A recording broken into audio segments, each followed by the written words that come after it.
সবাইকে সাদর আমন্ত্রণ আজকের আলোচনায়। আজকে আমি একটি কঠিন প্রশ্ন রাখছি। নির্বাচনের নিরাপত্তা কি সত্যি ভোটারদের সুরক্ষার জন্য, নাকি ক্ষমতা ধরে রাখার আরেকটি কৌশল মাত্র? শুনতে কঠিন লাগছে? হ্যাঁ, প্রশ্নটা যেমন কঠিন, উত্তরটাও ততটাই গোপনে ফাইলে রাখা হয়। বাংলাদেশ নির্বাচন কমিশন ঘোষণা দিয়েছে আসন্ন জাতীয় নির্বাচনে প্রায় 1 লক্ষ সেনা মোতায়েন করা হবে। 1 লক্ষ মানে প্রায় একটা শহরের জনসংখ্যা মাঠে থাকবে ভোটের দিনে। আমি বলছি সেনাবাহিনীর কথা। দেখে মনে হতে পারে দেশ জুড়ে যেন এক নির্বাচনী মহড়া। না, নিরাপত্তা উৎসব চলছে। কেন এই সেনা মোতায়েন? আর এই ঘোষণা আসছে এমন এক সময়ে যখন রাজনৈতিক অস্থিরতা প্রতিদিনই নতুন মোড় নিচ্ছে। চলুন আমরা বিশ্লেষণ করি, নিরাপত্তা না নিয়ন্ত্রণ। গত সোমবার 20 অক্টোবর 2025 নির্বাচন কমিশনের সিনিয়র সচিব জনাব আক্তার আহমেদ সাংবাদিকদের জানান, আগামী জাতীয় নির্বাচনকে কেন্দ্র করে নাকি প্রায় 90,000 থেকে 1 লক্ষ সেনা সদস্য মাঠে থাকবে। একই সাথে ইসি জানিয়েছেন, আইন শৃঙ্খলা বাহিনী নির্বাচনের আগে এবং পরে কয়েকদিন মোতায়েন থাকবে। বুঝতে পারছেন? নির্বাচনের আগে এবং পরে কয়েকদিন মোতায়েন থাকবে, মানে ভোটের আগেও পাহারা, ভোটের পরেও পাহারা। কেবল ভোটদাতা বা জনগণের মানসিক শান্তিটাই নজরে বা পাহারায় নেই।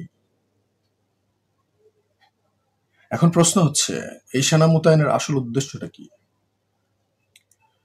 নির্বাচন কমিশনের যুক্তি, নির্বাচনের সময় সহিংসতা ঠেকানো ও শান্তিপূর্ণ পরিবেশ নিশ্চিত করার জন্য সেনা মোতায়েন করা হচ্ছে।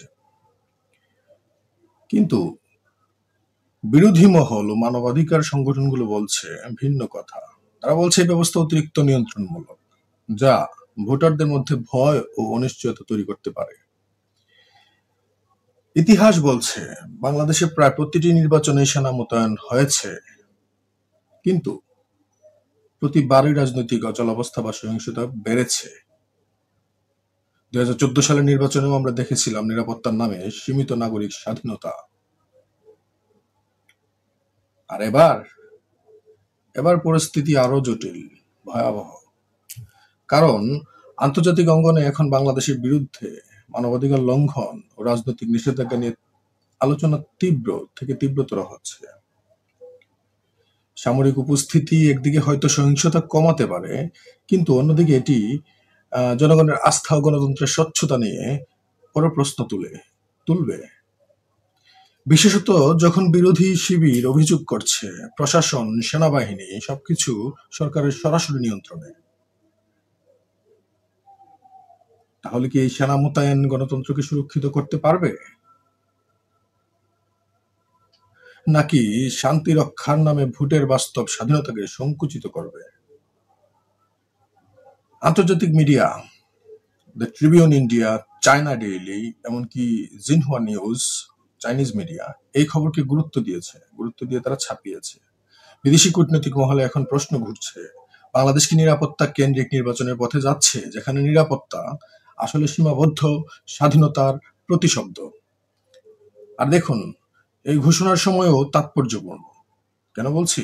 মাত্র কয়েক সপ্তাহ আগেই প্রধান রাজনৈতিক দলগুলো প্রকাশ করেছে তাদের রিফর্ম চার্টার, আর যেখানে গণতান্ত্রিক সংস্কার ও প্রশাসনিক স্বচ্ছতার প্রতিশ্রুতি দেওয়া হয়েছিল।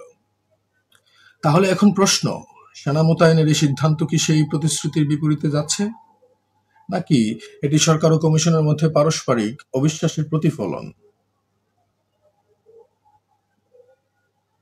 বাংলাদেশে প্রতিটি নির্বাচন শুধু একটি ভোট